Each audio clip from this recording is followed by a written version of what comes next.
Welcome to this Ecclesiastical Explainer. Today, we're putting on our historian hats to dig into a truly fascinating and, frankly, pretty sobering period of antiquity.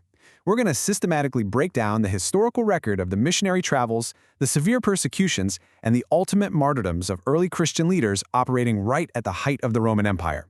So, let's dive right into this. Here's our roadmap for today. We're covering 5 parts: the dispersal of the apostles, the martyrdom of the apostles, the imperial persecutions, the early church fathers, and finally a martyr's summary table. All right, part 1, the dispersal of the apostles, radiating outward from Jerusalem. To really grasp the development of early Christianity, we've got to start with geography. Following the Ascension, these leaders scattered dramatically. And you have to remember, this was an absolute logistical marvel for the ancient world. We're talking about traveling without modern roads, constantly facing bandits, shipwrecks, and just incredibly grueling terrain. Yet they transformed almost overnight from a tight-knit, localized group of Galilean disciples into international missionaries. According to early church historian Eusebius and widespread historical traditions, they ventured across massive, completely hostile distances, heading into Parthia, India, Scythia, all throughout Africa, and deep into the very heart of Rome itself. Which brings us to part 2, the martyrdom of the apostles, focusing on their conflict and persecution. So, this vast geographic expansion, it was incredibly dangerous. It brought these men into direct, physical conflict with hostile local populations, entrenched pagan priesthoods, and eventually the ultimate authority of the Roman machine itself. Let's look at the historical record of their fates, starting with some of the biggest names.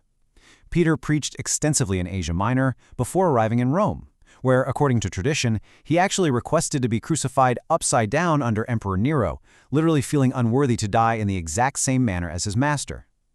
His brother Andrew evangelized Scythia in Greece, ultimately meeting his end on a transverse, X-shaped cross in Patras. Meanwhile, James the Great didn't even make it out of Judea. He was beheaded right in Jerusalem by King Herod Agrippa, basically to appease local political opposition. Now, there is a really interesting anomaly in the historical record, and that's John. He preached in Asia Minor, and according to the accounts, he miraculously survived being thrown into a cauldron of boiling oil in Rome under Emperor Domitian. No way, right? He was banished to Patmos and is actually the only original apostle recorded to have escaped a violent death, eventually dying naturally of old age. Philip, on the other hand, preached in Phrygia and was scourged, imprisoned, and crucified by a pagan governor. And Bartholomew? He took the gospel as far as India and Armenia, where he faced incredibly impatient idolaters and was gruesomely flayed alive and then crucified. Moving even further afield, Thomas journeyed all the way to Parthia and India. There, his teaching sparked absolute outrage among the local pagan priests, who literally thrust him through with a spear. Matthew, the former tax collector, evangelized down in Ethiopia and was slain with a halberd, one of those massive two-handed pole weapons. James the Less actually stayed behind to lead the Jerusalem church, but he was eventually beaten to death by a furious local mob. And Jude, who took his preaching to Persia, was also crucified. Wrapping up the apostolic generation, we have Simon the Zealot, who traveled across Africa and supposedly as far north as Britain, where he was crucified. Matthias, the one elected to replace Judas, evangelized Cappadocia before being stoned and then beheaded. The Apostle Paul, the great missionary to the Gentiles, suffered tremendously before finally being beheaded in Rome during Nero's first big wave of persecution. And of course, the record notes Judas Iscariot, who betrayed Jesus and ultimately committed suicide. When you look at it all together, the consistency of this violent opposition is just staggering.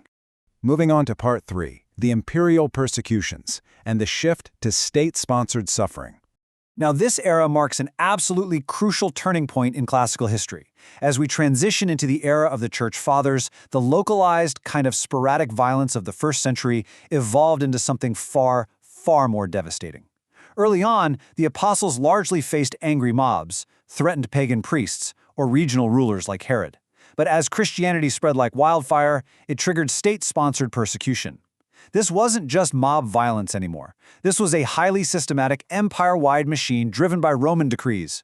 These decrees literally required mandatory pagan sacrifices to the emperor or the gods, and refusal?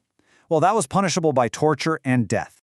Fox's Book of Martyrs famously outlines 10 primitive persecutions, mapping out the bloody escalation of these imperial edicts. It kicks off in AD 67 with Nero using Christians as a scapegoat for the burning of Rome. Then it continues through emperors like Domitian and Trajan. By AD 251, Emperor Decius is demanding empire-wide pagan sacrifices, and the whole thing hits a horrifying peak in AD 303 with the 10th persecution under Diocletian. This was a decade-long, purely bureaucratic extermination campaign that targeted Christian texts, buildings, and human lives indiscriminately. Part 4. The Early Church Fathers, the Next Generation. Navigating these escalating imperial threats fell right on the shoulders of the next generation of ecclesiastical leaders. Let's quickly ground our terminology here. You'll often hear the term patristics. Basically, this is the historical and theological study of the early Christian writers and bishops, the fathers of the church, who led the congregations immediately after the apostolic age. These guys inherited the churches founded by the apostles, and they had to articulate their theology while staring down the full brunt of Roman imperial might. A prime example of this is Ignatius, the bishop of Antioch. He was actually said to be a student of the Apostle John. Ignatius was targeted during Emperor Trajan's third wave of persecution. He was arrested in Syria and then marched under incredibly strict military guard all the way to Rome. His specific sentence? To be thrown into the amphitheater and devoured by wild beasts just for the entertainment of the masses. But what is truly remarkable here is his response to this horrific death sentence. While he was on the road to Rome, he wrote letters to various churches, and rather than showing fear or begging them to secure his release, he completely embraced his execution. He famously wrote, "I am the wheat of Christ. I am going to be ground with the teeth of wild beasts, that I may be found purebred." I mean, wow. It is a chilling yet profoundly powerful testament to early Christian conviction. Then we have Polycarp, the venerable bishop of Smyrna, who was also instructed by the Apostle John. Targeted during the persecutions that followed Trajan, he was dragged before the Roman proconsul. When they pressured him to just recant his faith and swear by the fortune of Caesar, he famously flat out refused. As a direct result, the authorities had him burnt alive right there in the middle of the city marketplace. And the intellectual leaders certainly weren't spared either. Justin Martyr, a really prominent Christian apologist who defended the faith philosophically, was executed alongside several of his own students during the reign of Marcus Aurelius. Later on, we see Irenaeus, a highly formative theologian and the Bishop of Lyons in Gaul, which is modern-day France. He was beheaded during the bloody Fifth Persecution under Emperor Severus in AD 202. Let's shift over to North Africa and look at Cyprian of Carthage. He was this highly educated classical scholar who converted and eventually became bishop. Cyprian faced the absolute wrath of Emperor Valerian's 8th persecution. Initially, he was exiled by a Roman proconsul to a coastal city. But when a new governor took power, Cyprian was dragged back to Carthage, put on trial, and beheaded in AD 258. The Roman state was becoming incredibly systematic in cutting off the leadership structure of the church. Finally, Part 5. The Martyrs' Summary Table, a definitive reference. To synthesize all of this extensive ecclesiastical history, we can catalog the first half of the original apostles to visualize the data all at once. Looking at this, you can clearly track their incredibly diverse geographic missions, from Peter over in Rome to Bartholomew way out in India and Armenia. You also see the brutal methods of their martyrdoms. Notice just how often crucifixion, in its various forms, was a distressingly common tool of execution for these men. Continuing our apostolic record chronologically, we observe the absolute consistency of their fates. Aside from John's natural death, literally every single leader here, including the Apostle Paul, endured a violent execution.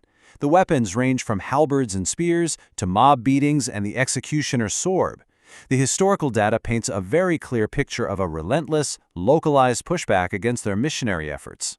And finally, looking at the early church fathers, we see the geography firmly rooted in the major hubs of the Roman Empire, places like Antioch, Smyrna, Rome, Gaul, and Carthage. This summarizes exactly how these bishops met the escalating, highly organized violence of the Roman emperors. Wild beasts, fire, and beheadings became the literal, bureaucratic mechanisms of state-sponsored religious suppression. So, the crucial point we arrive at is this. Looking at the staggering historical record, the sheer volume and the consistency of the suffering is just undeniable.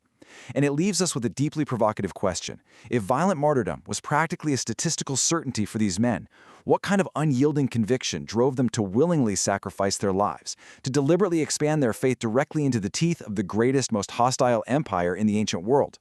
It's a heavy question, and one that echoes right through history.